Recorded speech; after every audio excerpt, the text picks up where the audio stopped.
All right, it looks like we are live. First live stream of the year, at least on Twitch.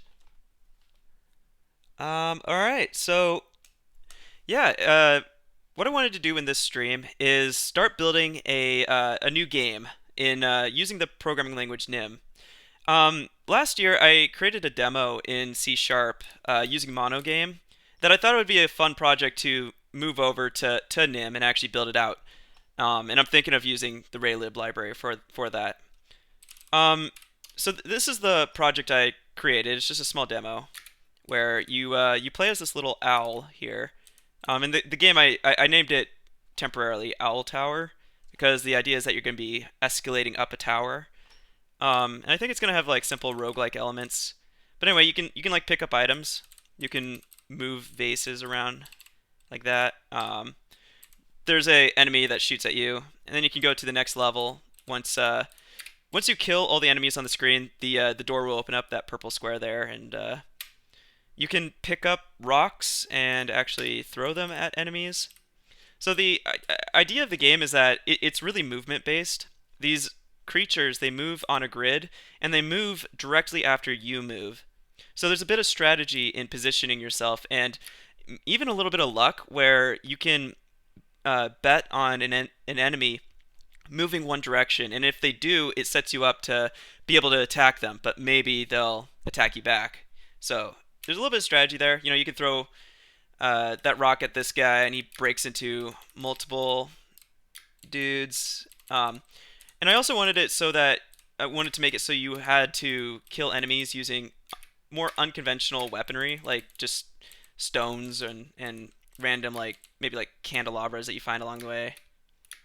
I guess I guess the stone's probably one of the more traditional weapons, but you know what I mean. Um, yeah, and also it'd be fun to have kind of like enemies that act like a snake. I think this guy gets deadlocked where it stops moving. Anyway, this was a really fun project to work on, and really the reason why I started this project was to basically reintroduce object-oriented concepts to me, because I've in the past like 5 years in my career, I've been mostly writing functional procedural style code, and I have my own opinions about object-oriented code, but I really wanted to check those, and actually write some object-oriented game code to actually see if my critiques and my worries with it are actually valid. And I'm not saying I wrote the best object-oriented code. Obviously, it's not, but I think I understand better how to build object-oriented like entity systems in 2024. It's a little bit different than how it was when I first started programming back in the day, where a lot of these interfaces were less useful, and you would inherit from base classes, and you get a lot of problems with that. But I found that it was actually really nice working with C Sharp with its interfaces, because they don't have, well, okay, I lied. They do have state, but they're properties. So anyway, it really alleviates a lot of the issues I had with object-oriented code. But I'm still not convinced that this is the way I want to write. I do find it a lot that there's a lot of boilerplate, and object-oriented code for game development in particular. To me, it seems like an obvious choice, but to me, it doesn't feel quite right, because really in a game you have like every frame you take the entire state of the world and you transform it into a new state of the world. Then that includes all the entities within it and the world and everything like that. And to me, that seems like a perfect problem for a procedural functional style code to solve. Whereas if you have like everything be its own entity, you can get into some weird issues with one entity being on a different time scale than a different entity, or holding on to a reference of an entity, and that reference gets invalidated. And you have to do a lot of you have to be really cautious when you write object-oriented code with games, and you end up writing more procedural style anyway in the end. But anyway, yeah, so I wanted to work on this project in the Nim programming language.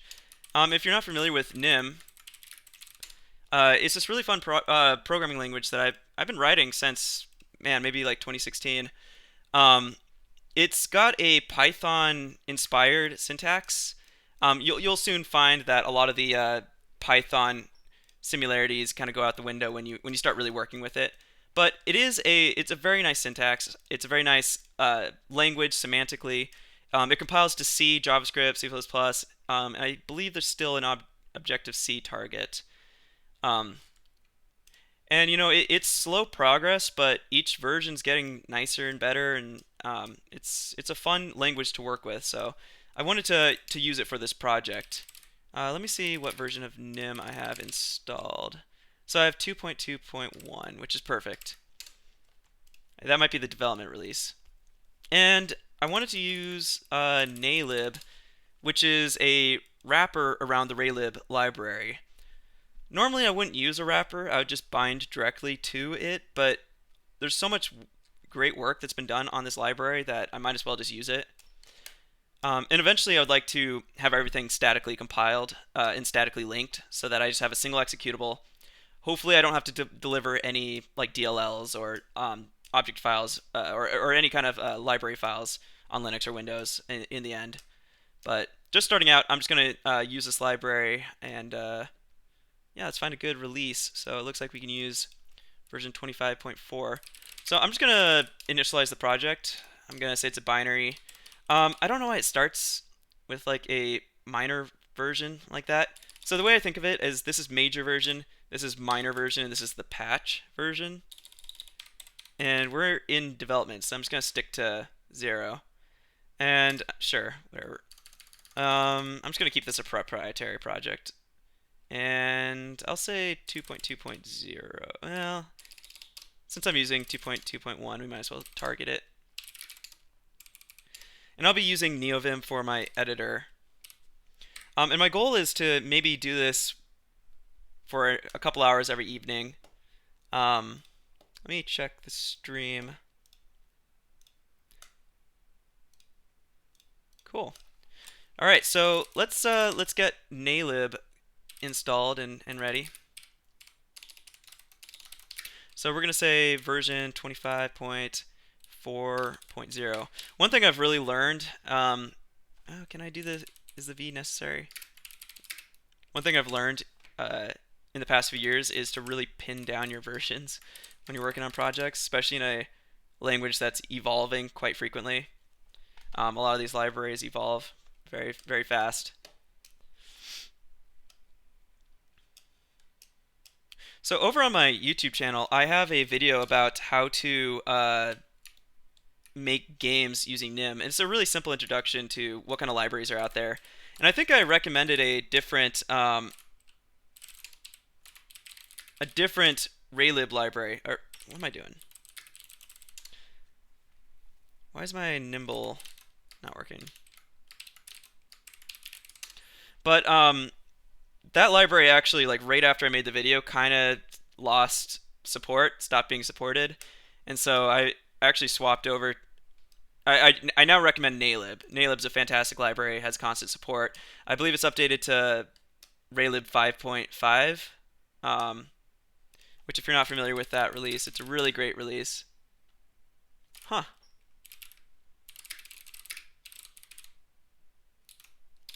Can I...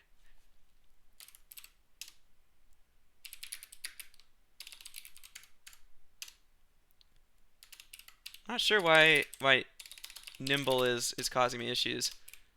Of course, it's always going to happen when I get on camera, start streaming. But yeah, anyway, I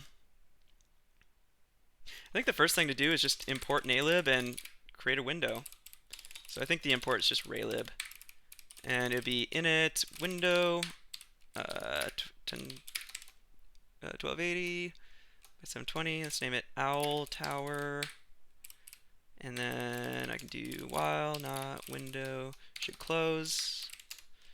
I want to begin drawing, and then end drawing. And that just keeps the event loop going and all that. Let's see if I have Naylib installed where I can use the library. Okay, I do. Perfect. All right, so we got a window. Good start. Now the tricky part, building the rest of the game.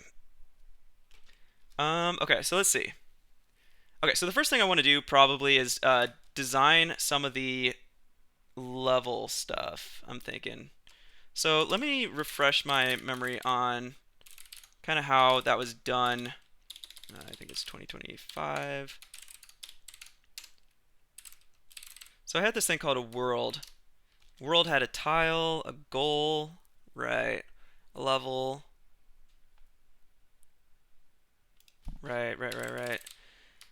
And then I could load it from a file, I remember. And I think every level kind of has the same width and height, which maybe should change. Actually, no, it doesn't.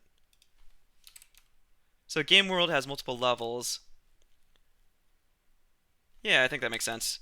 I won't copy everything from the old folder, but for now, it's a good reference just to get started. So let's make a game world. It's going to be an object. And then let's call it a level. And I'm going to make it so each level can have a height and width. And then I guess we could just have a... each level should probably have an ID. That way we can link them together. Let's make it a string. We probably want a distinct string level ID. We want to borrow hash. I always get the syntax wrong, so this is probably not correct.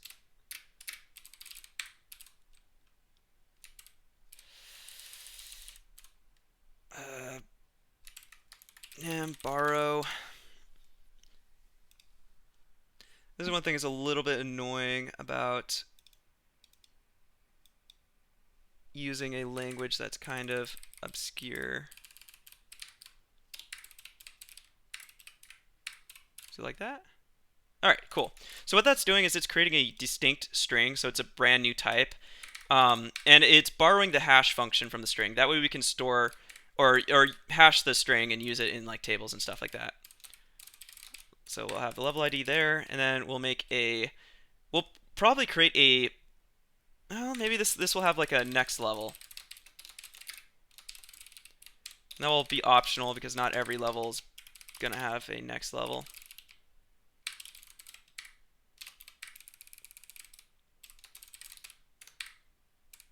Like that.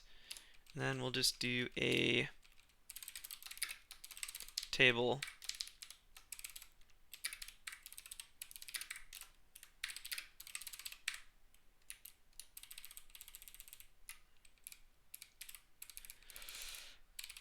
Level ID to level.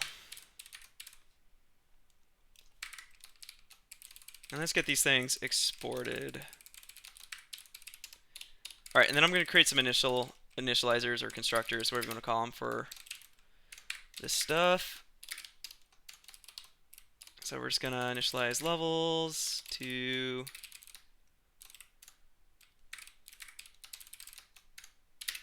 default state. Oh, I don't have my formatter set up on this computer. Lame.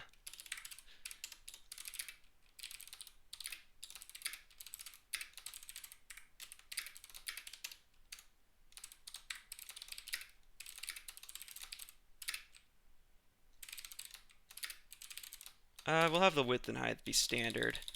Probably, what did I make it in?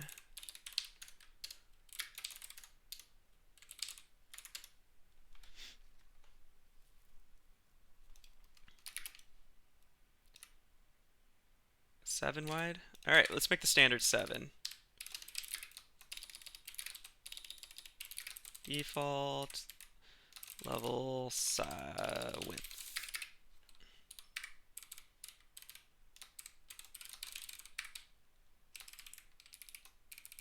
Might as well initialize these two default values.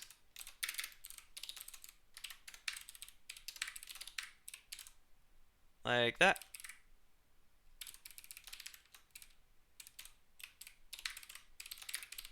We'll do ID is equal to ID like that. Object constructor needs, is that real?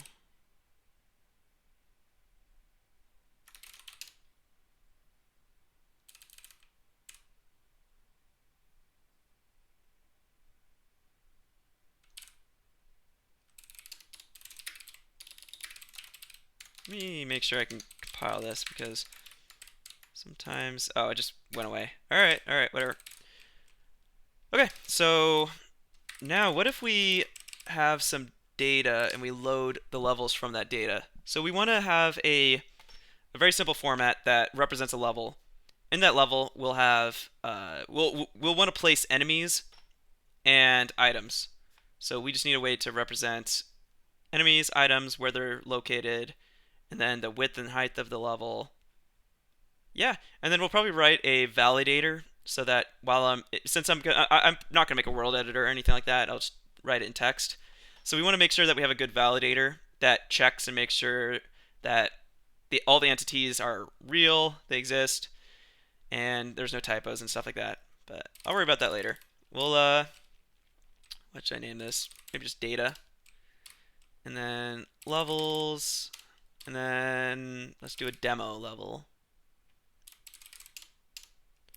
All right, so maybe I'll just start off really simple and just say the first line is going to be the width and height separated by space. And then after it is just every single line represents a thing that's on the map. So we could do 1, 1, owl. And that just this will be the entity ID. This will be the coordinates of where they're at. So this is 1, 1. We're going to be 0 indexed because that's how my brain works. And then owl is the entity ID. So maybe we can start working on just a simple parser, maybe like load level, and then we'll give it a path, and then this is going to be a level. Now here's a decision I have to make because this could fail. Do I want to use exceptions or do I want to use values as errors? And I'm kind of thinking just to keep it simple and use exceptions because Nim has a really nice exception tracking system, and yeah, I don't know. I may regret this decision, but just since it's a simple game, I'm gonna use exceptions to represent errors.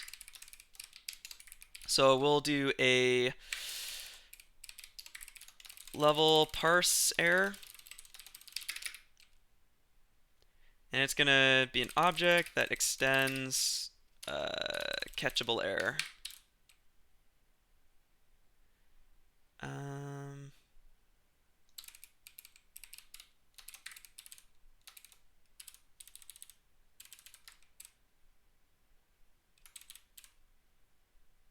Is it not extends? I forget.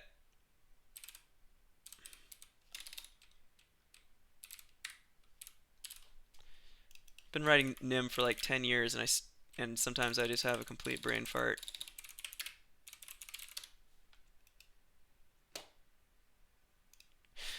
Of course. It's of. I knew it.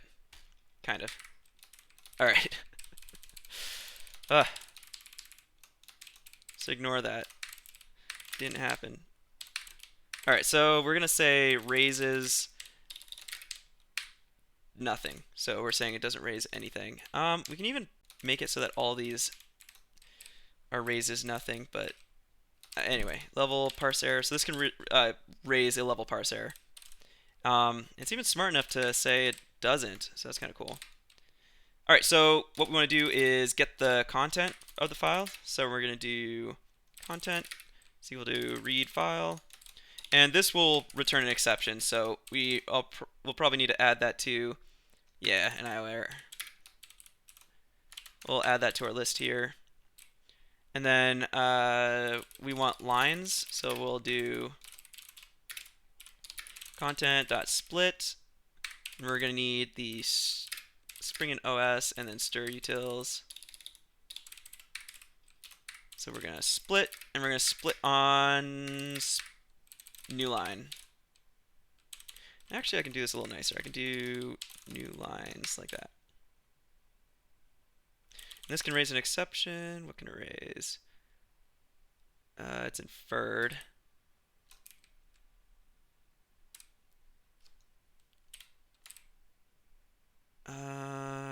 Just exception? I don't like that.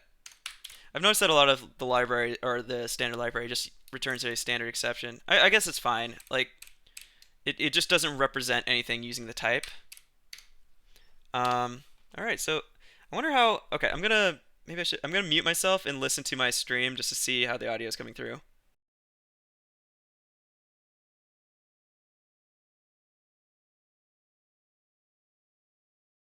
All right, I was just getting paranoid. I'm gonna move this over to the screen and maybe bump up the font a little bit. All right, so let's continue on. All right, so we're gonna assume that the first line is the level size. So first we're gonna assert, or if lines.len is less than 1, or is it equal to 0, then we're gonna raise an exception. Level parse error, new exception, expected line representing level width height, something like that. All right, so next we're gonna get the width and height. So I wonder if I could just destructure that out of a list. I'm gonna do let level line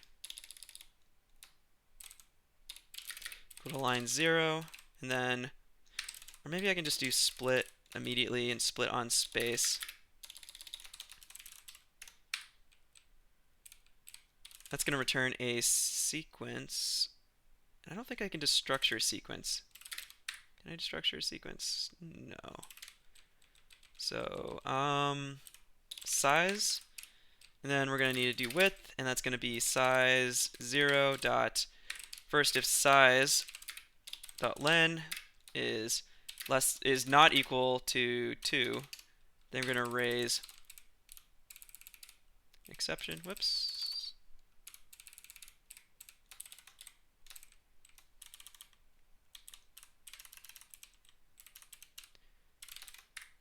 Invalid level size expected width and height separated by space.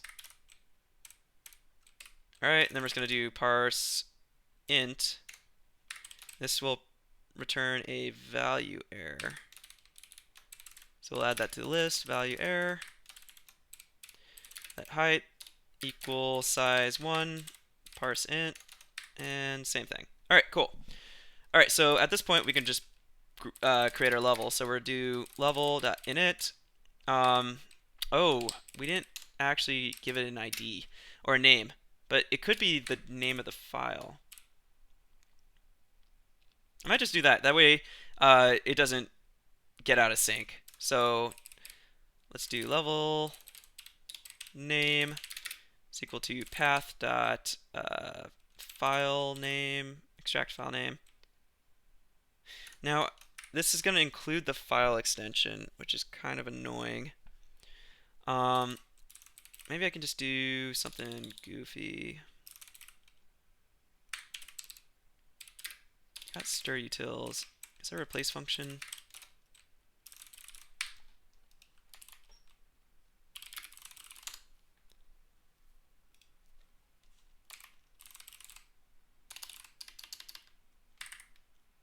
In stir utils, there should be a replace.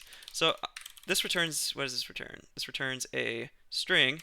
So I'm just going to replace dot level with an empty string. Probably a better way to do that would be to find the extension and then remove it, but whatevs. And then this needs to be a level ID, so we'll just cast this to a level ID. And I'm going to name this level ID.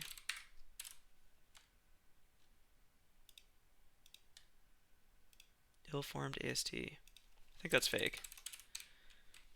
The LSP has been getting a lot better, but a lot of the focus has been on VS Code. And so,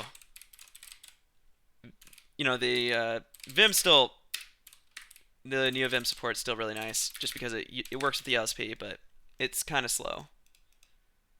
I'm hoping that I actually would like to help contribute to the tooling. It's just a little bit daunting getting into it. All right, so we're gonna have to say the next level.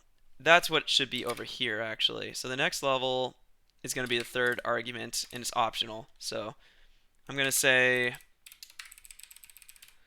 this should really be level line. And then let's do less than 2.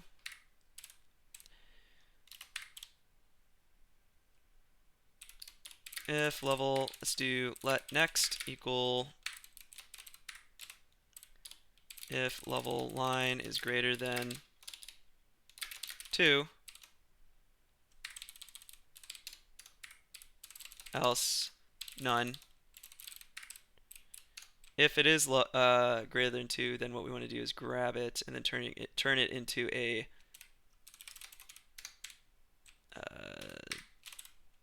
level ID. Level ID option.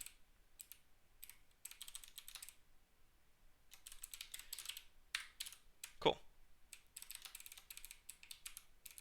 So we'll do level dot next. What do I name it? Next level ID.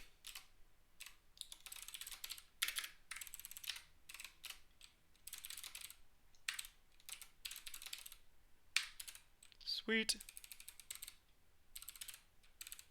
I mean, that's a good start. I don't have any game objects yet, so I can't really place anything. I'll probably just make this give it a list of like not so much like the actual entities themselves, but just a list of entity prototypes that it will be used to spawn the different entity types. I could probably make everything use the same entity type as well. And let me just do when is main module. Let me just make sure I can compile this file. Source world game world. It's kind of bugging me that I don't have. Can I rename this? I kind of want a underscore in there.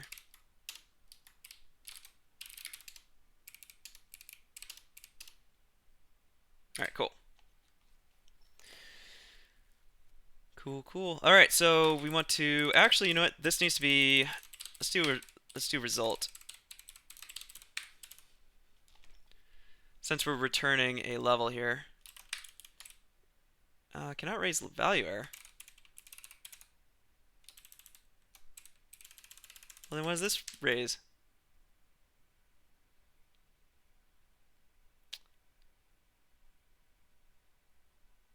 It says it can raise a value error, so I think there needs to maybe I'll make a pull request to add exception tracking to this function.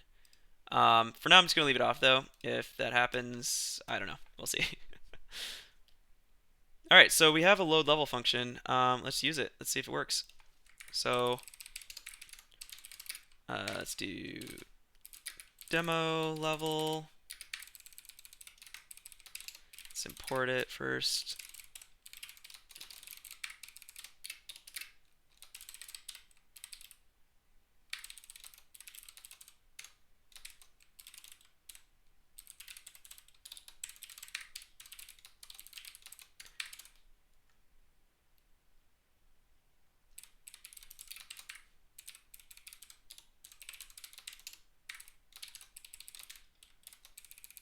And then let's echo get current exception message.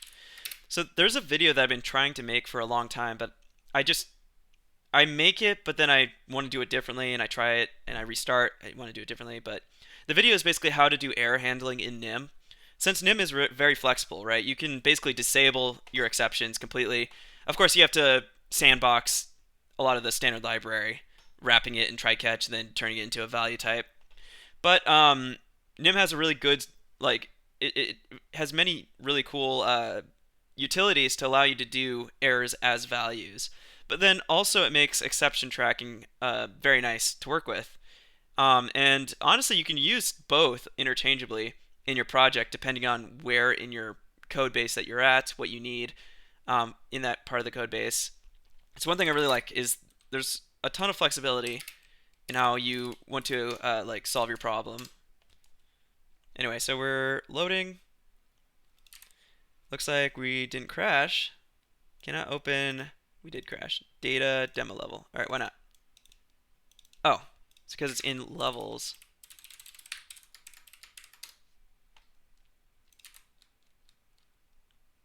All right, sweet. And this is another thing I really like about Nim is it has a good printer for pretty much all your object types out of the box.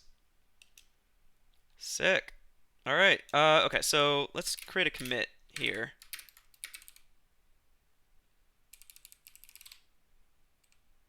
Okay, that looks good. Um, loading levels from starting to low levels from disk. And we'll push. Cool. All right, cool. So I think next we can start working on the entities. Now I'm a little bit torn on how I want to do this. Typically I would build out like an entity component system, but to me that seems really overboard for this type of game, right? You're basically creating, I mean, there's not a lot of physics. There's not a lot of like, you basically have behaviors that really change how an entity works. So I kind of think every entity can just be a, maybe just like a variant in a tagged union. And then I can attach behaviors to it, which is pretty similar to how I was doing it in the mono game version of the project. Um, I could also just do it in the object-oriented way using dynamic dispatch, but I probably don't need to do that. It also seems a little overboard. So I'm just going to keep things ridiculously simple. I'm just going to make an entities.nym file, and let's just create a type, entity tag, it's an enum, and we're going to say owl, which is the player type, and we'll do entity, which is a object. And this is a stack allocated object, not a heap. If we wanted heap, we could do like ref object. This is going to be a stack allocated object, so it should be super slim. Or not slim, but it should be pretty fast to work with. We're going to do case kind of entity tag. Let me name this kind of owl. And the owl's not going to have any special features on it. Let me change this to kind, like that. All right, and then the entity is going to have an ID as well. An entity ID, I think I'm going to use something called an OID, an OID.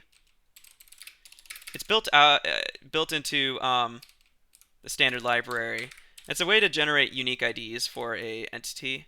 So there's going to be two different types of IDs. One is the kind, the entity kind, and then one is just a unique identifier that I can use to look up the entity. And it's OIDs, I think. Yeah.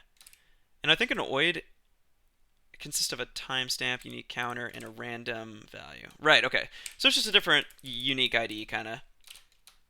So let's do entity ID is equal to an OID. Plus it's fun to say, so why not use it? Then we have kind. All right. Let me make this a method.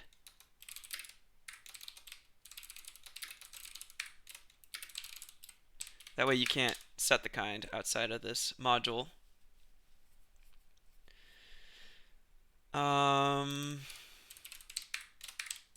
Same with ID. Okay, cool. And then what we're going to need is a entity prototype or an entity spawn. An entity spawn is going to be something that spawns an entity, so it needs a entity kind. Then a position. And this could just be a pair of ints. And entities also have a position, so it's just going to be a pair of ints. And this is their actual location on the grid. It's not their visual location. Their visual location we want to represent as a pair of floats. That way we can do, we can interpolate between the positions and make it look nice. Okay, and for something like the entity spawn, I'm just going to export directly the properties, the variables, the fields, whatever you want to call them, because I don't really see a point in hiding that state. And same for the position and visual position. Like, I think it's perfectly fine to expose those. And let's make sure we expose the entity ID. Cool. And since we're importing OIDs, I'm going to export OIDs. That way if we import this module, we have access to it. And that reminds me, I should probably do that with options, tables. Not tables, but for sure options. since we're going to be working with options in this module and probably return an optional value at some point, we should make it so you can export that when you import this module, it automatically imports options as well, so you don't have to do that in your client code that uses this file. Okay, so we need a entity manager that just kind of stores all the entities. So let's do entity manager is equal to object. And we'll just make a sequence of entities. Sequence is just, if you're familiar with C++, it's like a vector. It's a growing list. Alright. And then I think I'll have it so you can create behaviors and give them to the entity. And I'll probably do a object-oriented style thing with that dynamic dispatch, because each behavior pretty much is the same thing, has the same interface. I don't know. We'll see how that goes. We'll see. You know what? I don't even need to do that, actually, because I have the entity kind. I know what the kind is. And maybe it's not the responsibility of the entity to even handle its own behavior. Maybe it's the entity manager. The entity manager could have a collection of behaviors that will dispatch on the different kinds of entities. And I can even reuse an entity behavior across multiple entity kinds if I make it like a set or something that it matches against. So something like that would be nice, I think. The entity manager, though, it's going to be updated every frame.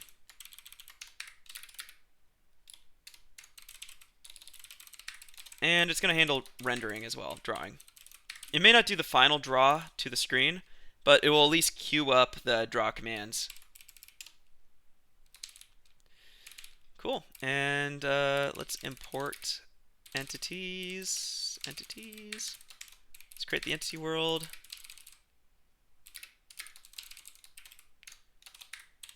And I didn't really create a constructor for this. Let's do that.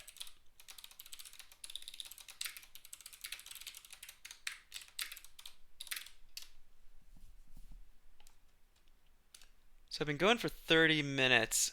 I'm curious on... I haven't streamed on Twitch in a long time, so I'm curious on how my reach is right now.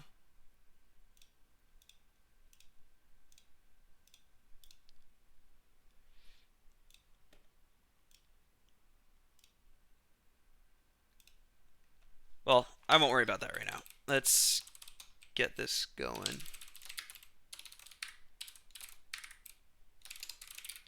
So we're going to create a spawn function, and what that's going to do is you just give it an entity, and it's just going to register the entity with the manager. And we're going to have to make the manager mutable for this.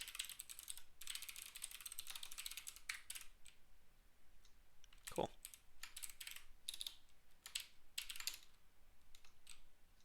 Meaning this needs to be a var. And instead of doing that, we'll just use the constructor. Did I export it? I did export it. Alright, so that's fine. Entities draw, and then up here we'll do entities update. Now we'll probably have to figure out if we want to split out, create like a separate thread for rendering. Ooh, we can't name it entities. Or not. I'm kind of leaning towards probably not. You know, this game's not going to be very like complicated. There's not going to be a ton of logic that maybe warrants it, but we'll see. I'll leave those details for later. Cool. So we got a boring window. Maybe we start drawing stuff. Or maybe we spawn a player. Let's spawn the owl.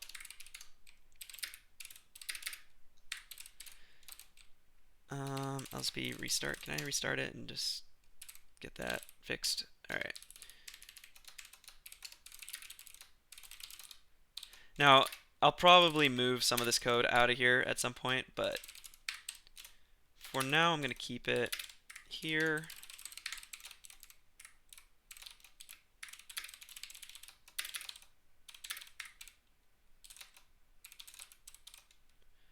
Okay, so it's going to be an entity, the ID of which is going to be a oid.newOid. init-oid. What was it? Let me look it up.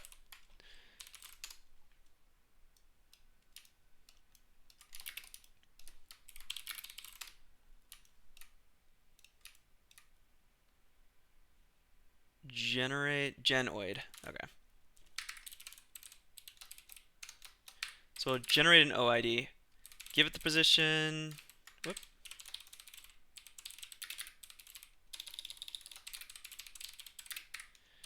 The visual position should start at the position. So I'm gonna.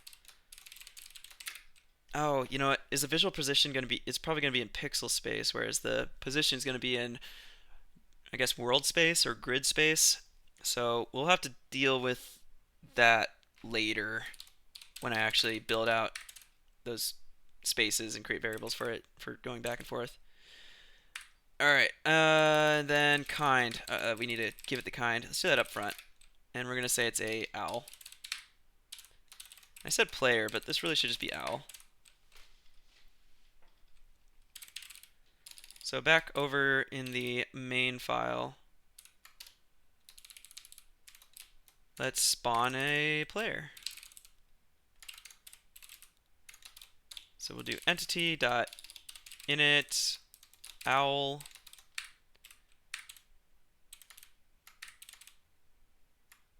init owl, and then it gets a position, which we'll just leave it at 0, 0. We happy? We're happy. All right, cool.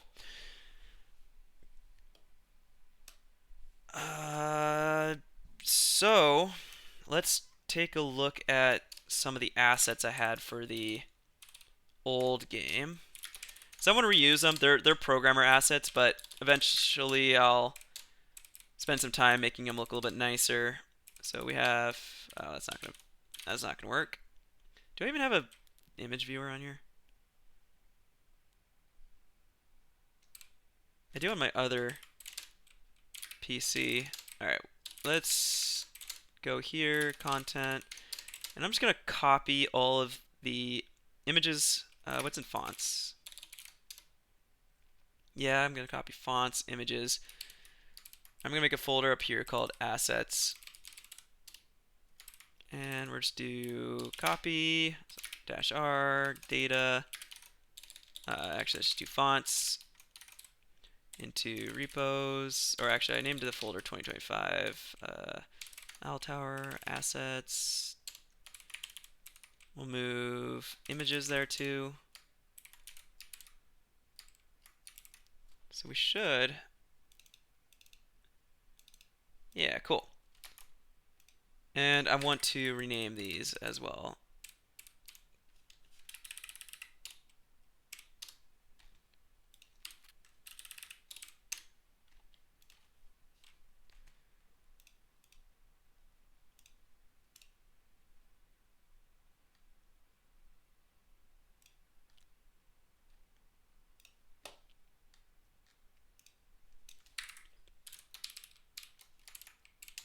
Cool. So let's see. Do I have? Man, there's an image viewer. It's just like totally blanking from my mind. Sway image, is that what it is? Let me check images. I actually built my own image viewer. I should probably just use that at some point. All right, so this is the owl. All right, it's very hard to see because it's tiny. All right, there we go. And I think if I hit A, yeah, it's pixel perfect. So there is a little bit of like a flight animation that I want to get hooked up in the game itself. But for right now, I only have like the two walk animation that I was using in the old project. Um, and this art style I'm not completely tied to. I do like it. I think it's a cute art style, but I think it could be a little bit more unique in some way. So that's one thing I was struggling with the last project, creating like a nice shader and just kind of like a good design language for the game. But I think I'll spend a lot more time actually working on that in this, since I want to finish and complete this game, hopefully this year.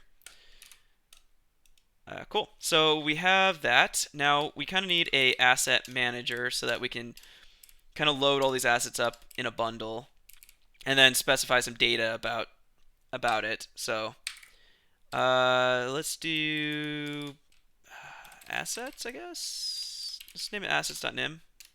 Doesn't need to be too fancy. And I'm going to try to make this not a global thing. In the past, I've done that, and I feel like that was a mistake. I'm going to make it a... I'm going to make it not global.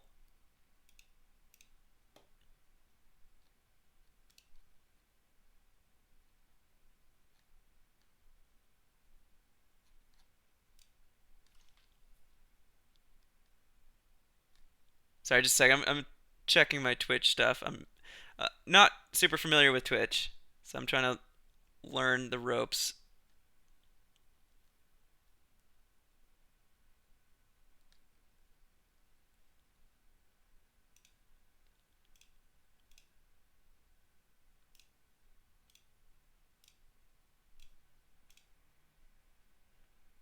All right, well, we'll keep trucking on. So we have an assets. We're going to do init, just create like a constructor.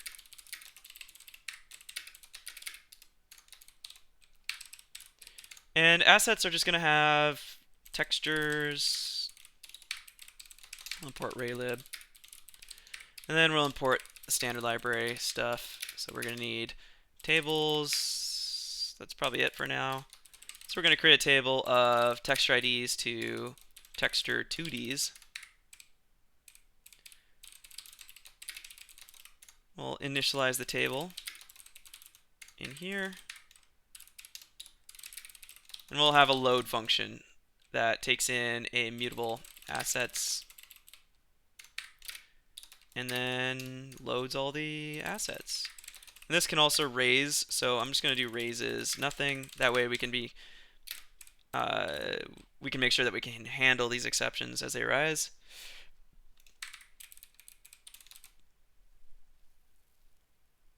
Okay, so let's just do. It might as well break this up into a few functions. So load textures.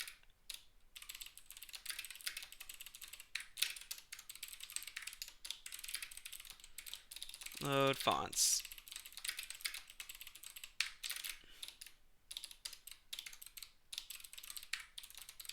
And what that does is it gives me a really nice way to just load fonts to see where something's gone wrong. You know, why can't I can just do like proc load textures and find it immediately where something like that could happen.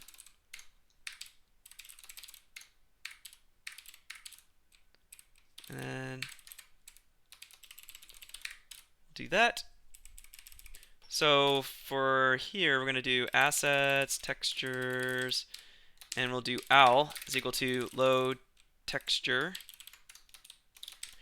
Do assets, images, owl.png. And what can this raise? A raylib error. Okay. So raises raylib error. I assume this also is going to raise a raylib error. And this will probably raise a raylib error. And I think this will automatically log that we've loaded the texture. So let's just get that going. Port assets. Asset var assets equal to assets dot init.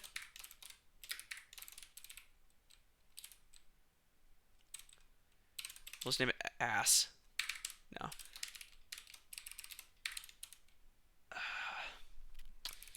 This naming sucks.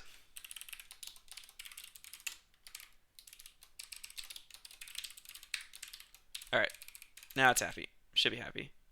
Invalid type description for why? It's because this isn't exported.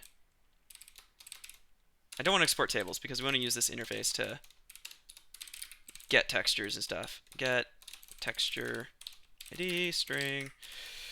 I could make this optional. I kind of just want to make it so if the texture doesn't exist, it's an error. So for now, I'm just going to do texture 2D. and it'll return a key error. It doesn't exist. All this also, by the way, could be caught at compile time. So that's another thing I really want to do. All of these images here, at compile time, I could look at all the files, grab all the file names, and create a enum based on all those file names.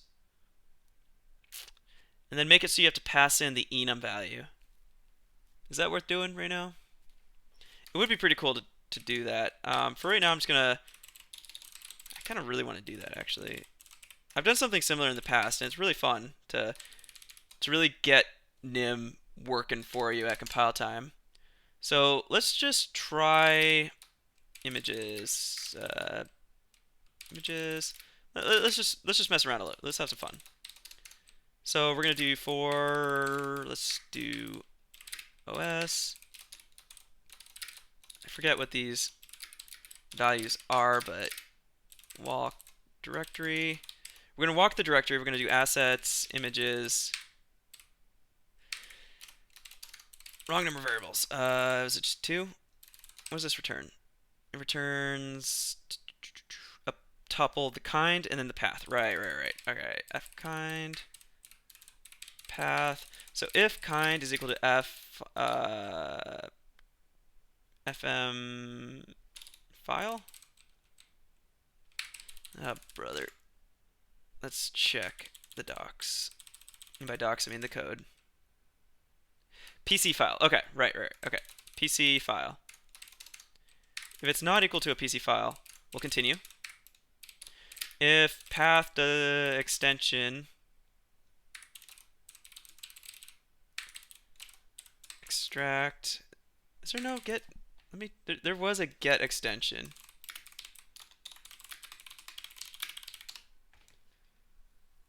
It's in standard paths.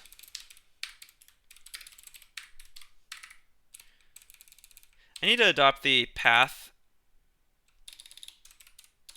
The path object at some point. I just haven't. Is it in here? Normalize extension. That's what I'm looking at right here. Get current directory, extract file name. You can change the file extension. Can you not get it? I could probably just do an ends with, honestly. Probably be good enough for us. Is there even ends with?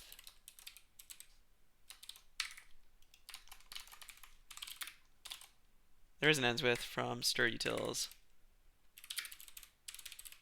Cool. So we're going to check if it ends with .png. If it doesn't end with .png, we're going to continue.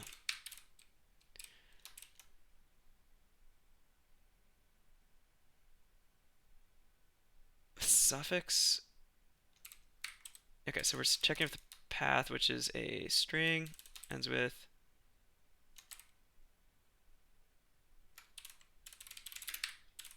oh my goodness. Okay, so we're not returning any value, so that is a problem here. What we can do is bring in some sugar and collect this into a list of images.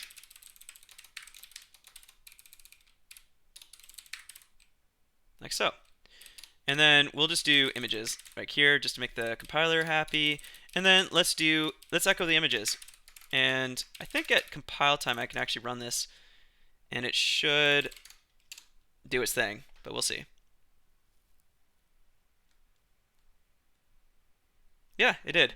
So when you run code in a const expression, and it's a block, the block basically says that everything in here is a multiple expressions, and the very last expression is what gets returned from the block. Since it's constant, this gets run at compile time, so it's not a runtime value at all. And what's super cool about that is I can generate code like an enum at compile time. So we need to extract the file name, so let's do some processing on this. We'll do extract file name, and then we'll replace the .png with a space. You can see that we got a good list. Ooh, these underscores won't be proper nim syntax, so I'm just going to rename them here. Not underscores, but hyphens. So I'm just going to get rid of these guys. Oh, that's even worse. In my programming language, it's handled perfectly well, but you know.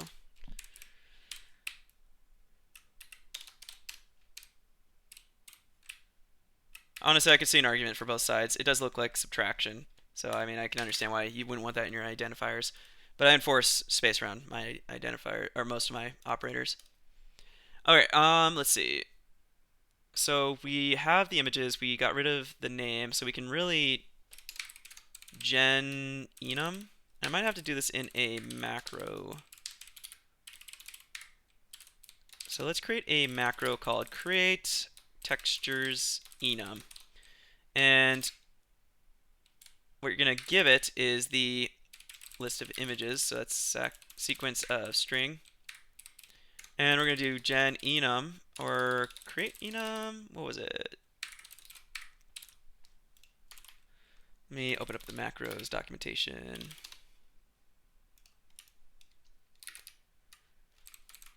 Whoops. Gen enum.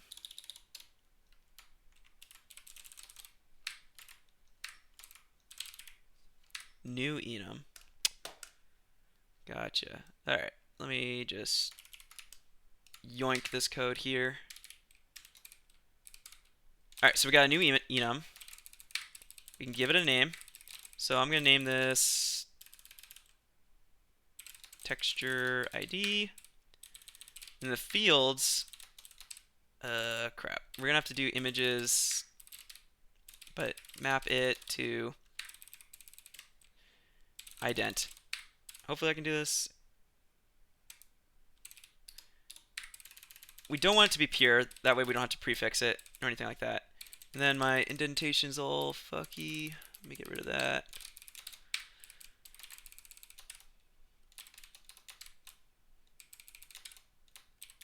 Oh my goodness, what a mess. This is why I don't copy paste code.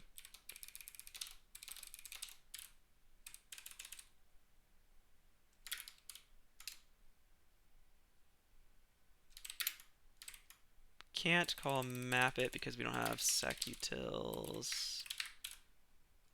So the brilliant thing about nim, maybe it's brilliant, I don't know, but one thing I find really brilliant is the a lot of the different the ways that the compile time system works. Like this map it is a template, which is kind of like a macro. What do we got? Of course, you get some pretty gnarly errors at times too. Okay, so yeah, that's kind of what I was fearing. So we're gonna do fields. Let's pull this out. They often compose very well. That's what I'm trying to say. The compile time functions compose really well. Sometimes they don't, though. Sometimes they don't, but sometimes they do. All right, what do we got? Type mismatch, a sequence of nim ident. I don't know if it should be a sequence actually. What is this supposed to be?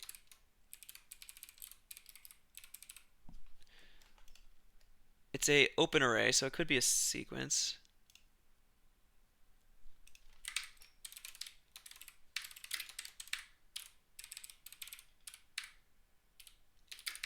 Like, is this allowed?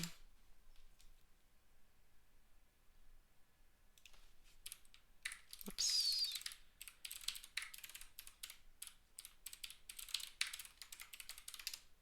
That's gonna work. Okay, so for some reason this isn't. So let's do nim ident.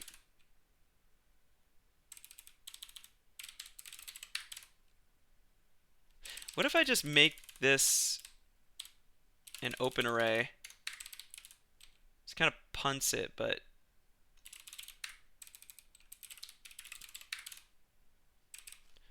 that's not going to work. Ill-formed AST.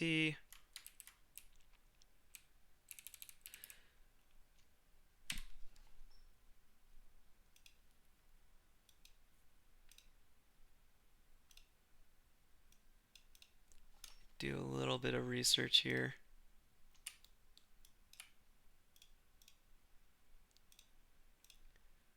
done this before, so like I should know how to do this, but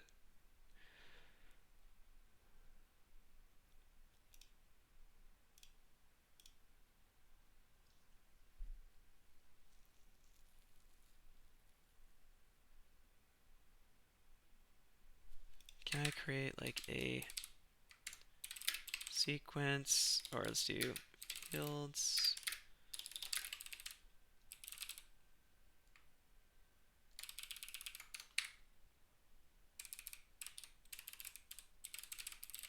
Does that work?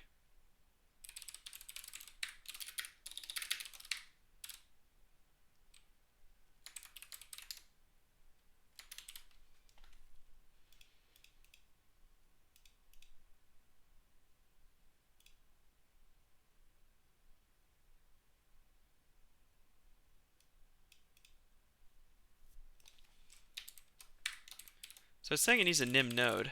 So I don't know why I keep doing. So that works. Let me confirm that. Okay. Do I need algorithm for map?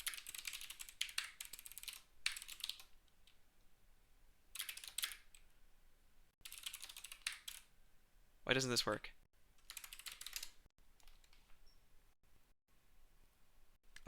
Oh, maybe I won't use the sugar function just to make sure to isolate the variables here. String, let's make that auto.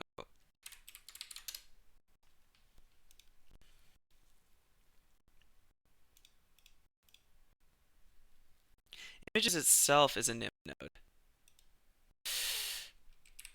Right. So this is right. So there's some interesting details with how things like this work. Can I just collect these?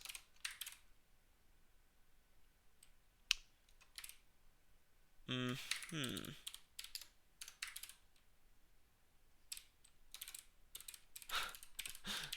Can I just pass in images here? This is how I learn, guys. All right, I mess around. All right, doesn't make great video, but all right. So let's see what we can do. So let's do create textures enum. Can I do that from here and just do A, B like this? Okay, let me go back to what we had before.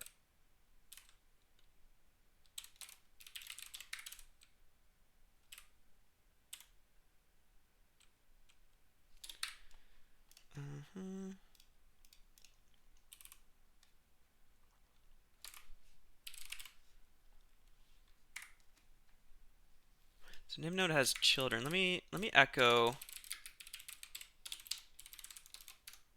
Kind of need to see what this is, and then that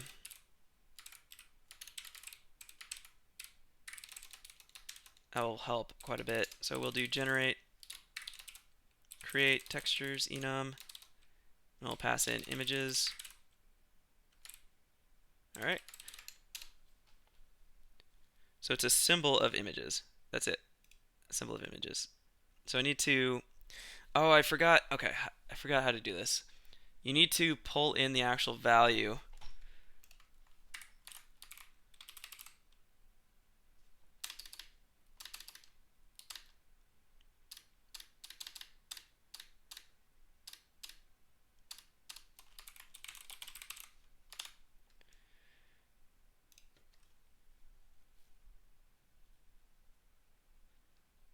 Get impl.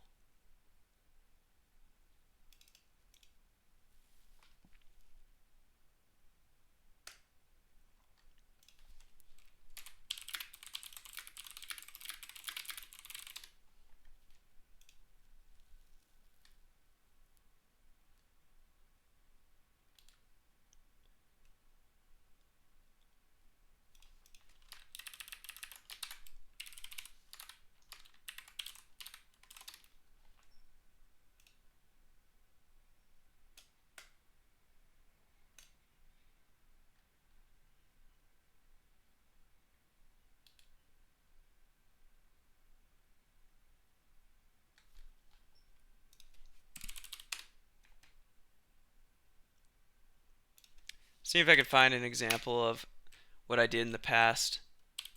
Probably should have prepared a little bit better if I was going to do this, but you know.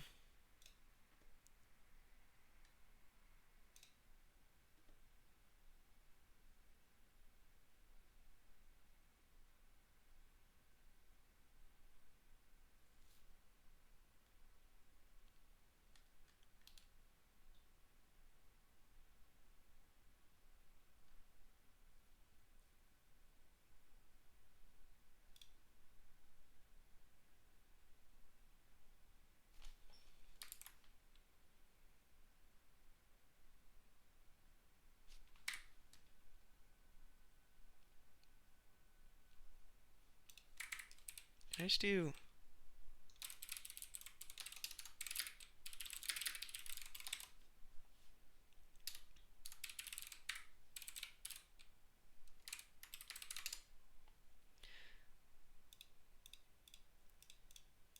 Yeah, that's not correct.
Could probably show what I'm looking at here. I'm trying to find the function I'm looking at. There's a way to have nim, instead of just passing in like some syntax, to actually go and grab the, I guess it would be get implementation,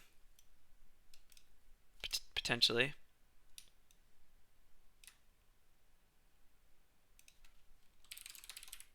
Let me try just getting get impl, see what that does.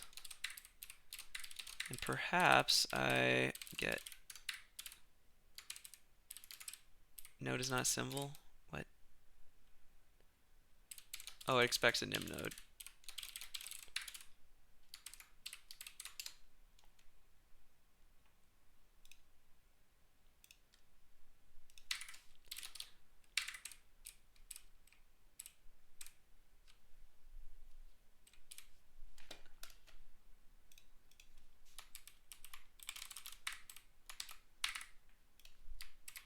All right, I'm gonna look up one of my old projects because this is driving me nuts. I wanna get this because it's really cool when it works.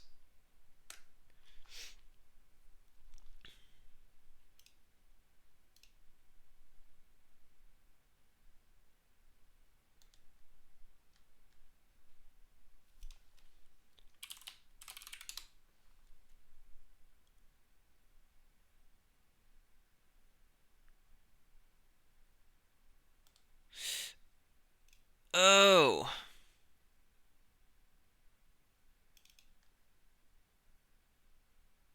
Oh, of course. So in this old project I have, I'm not even passing it in, which that would have saved me a lot of headaches if I thought of that.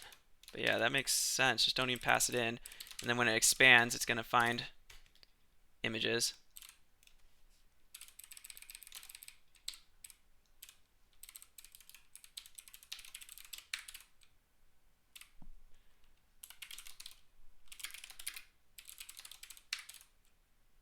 All right. Whew. I'll probably cut that when I post this on YouTube because there's a lot of downtime there. Anyway, so if things seem to be working how I think they are working, we should at this point have an enum that's generated off of all of these these images. So let me clean this up a bit.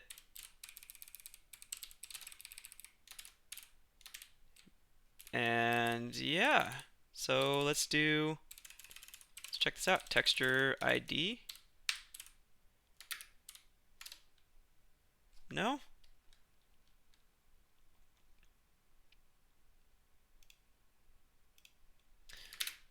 I guess I'm getting a type mismatch, so that's not exactly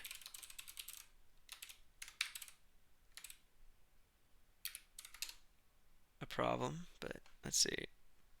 And then get texture. Oop, oop, oop.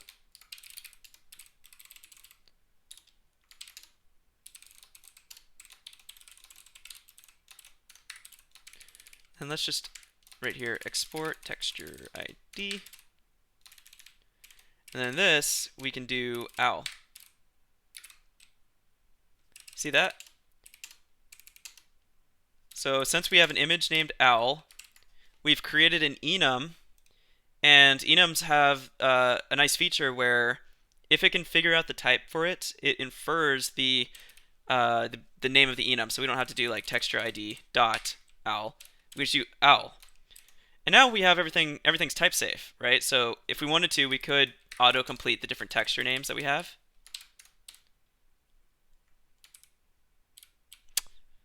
So embarrassing. This used to work. This has worked before, but Berserker, yeah. So you can autocomplete and see the list of enum values, which is really useful. And this will work even if you dump new images in you just have to run the compiler again, and it'll generate a new enum for you. Now it gets a little bit complicated when you want to introduce like dynamic runtime textures. You know, if you want to add or load a texture at runtime that, let's say, the user provides, or maybe like a mod pack or something. But I'm not going to worry about that. If I did need to do something like that, you know, I can make it so this is like a string, and you have to convert from a texture ID to a string or whatever. But yeah, I think this is one of the killer features of Nim. Once you deal with like the metaprogramming, which is always going to be complicated. Metaprogramming's not easy.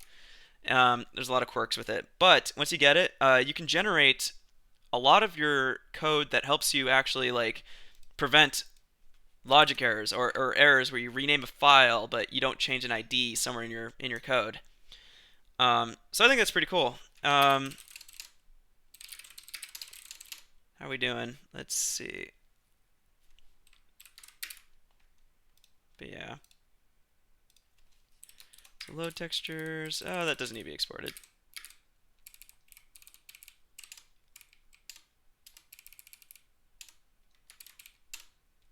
So let's just draw the owl texture just for the heck of it. First we'll grab the texture.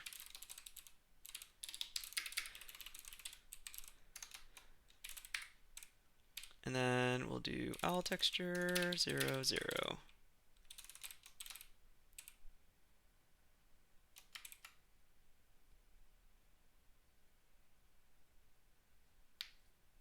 There's a vector 2. Or we're missing a color, white.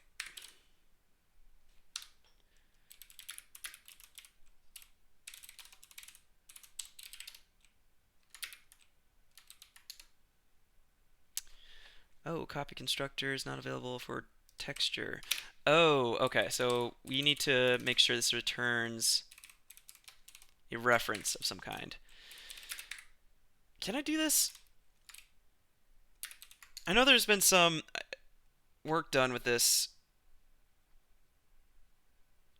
This is not the last read. Get texture. Interesting. Because you should be able to give, like, I think there's a way to return like a weak pointer to an item. There's also like a mutable get, mget.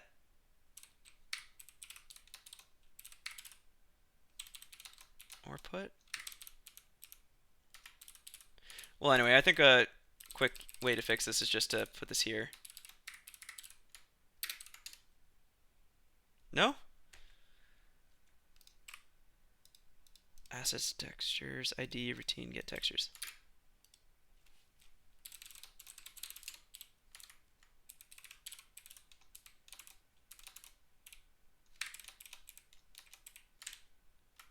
it's just a struct, right?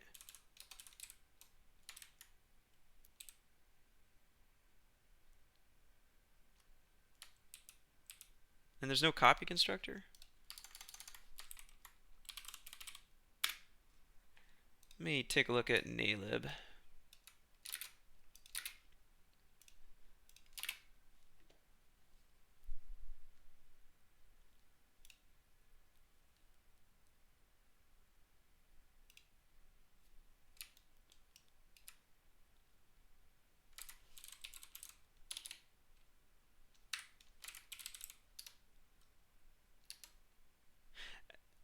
Oh, okay. Some types do not have a copy hook. This prevents direct copying. Use references. Yeah, okay. Figured. So I guess I just need to return like a pointer or a reference. Uh,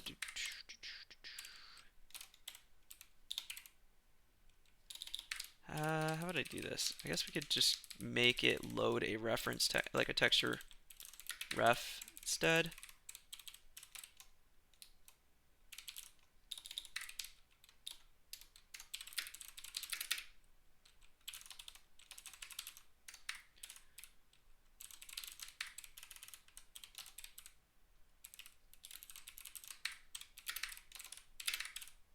Now, I'm not really sure how I feel about not having a copy constructor on these textures because under the hood, it really is just like a few integers with high ID, and the actual memory of it is stored on the GPU. So I'm not really sure what we're protecting against here, but yeah, I mean, I guess that's fine. I don't really care either way.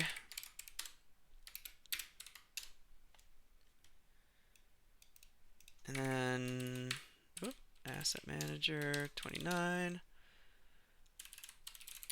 So reference in nim is basically like a pointer, but or I guess it's more like it's like a reference in C++, which is like it's a pointer, but it's kind of not.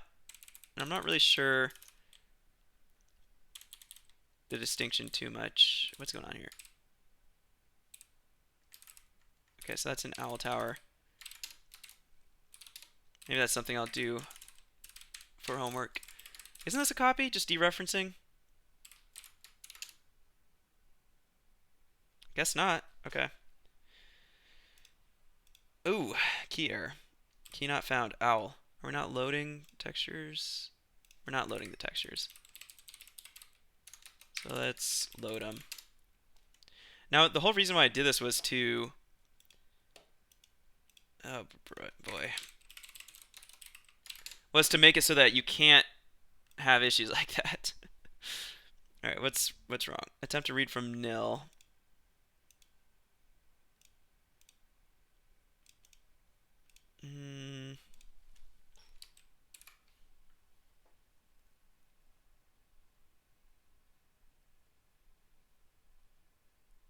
Why would that be nil?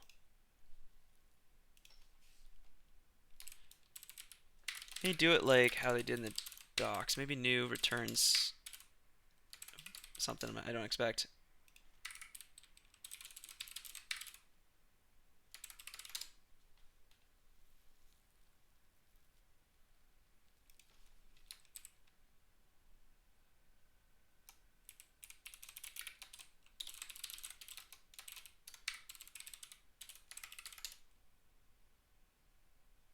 It's not null.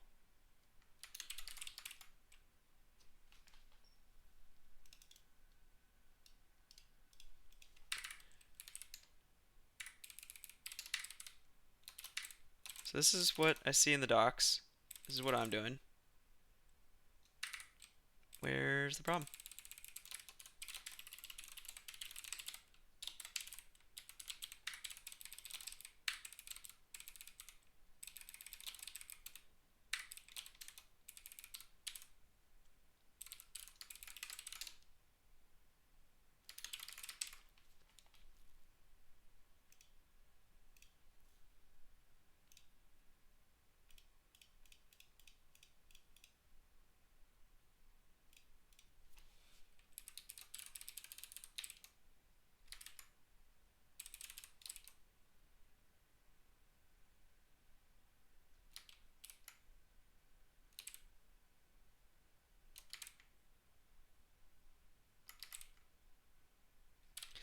Am I doing this out of order? I am. No, I'm not. I am. You need to initialize raylib before you start loading stuff and doing stuff with it. All right, cool. Cool. Okay, so we can see a sprite sheet. It's very tiny. You could probably just barely see that. All right. Well, anyway, we got we got sketched out some stuff. You know, we had some ups and downs, some issues, but we worked through them. Um, yeah, I'm gonna try to do this. I would like to do it every evening, but realistically, you know, that doesn't happen. But I'm gonna try to stream it as much as I can. And I would kind of like to do it on Twitch. I normally do it on YouTube, but maybe the VODs can be on the actual streams could be posted to YouTube, and then I could stream here. But anyway, thanks for watching, guys. I hope you enjoyed, and I'll see you in the next stream.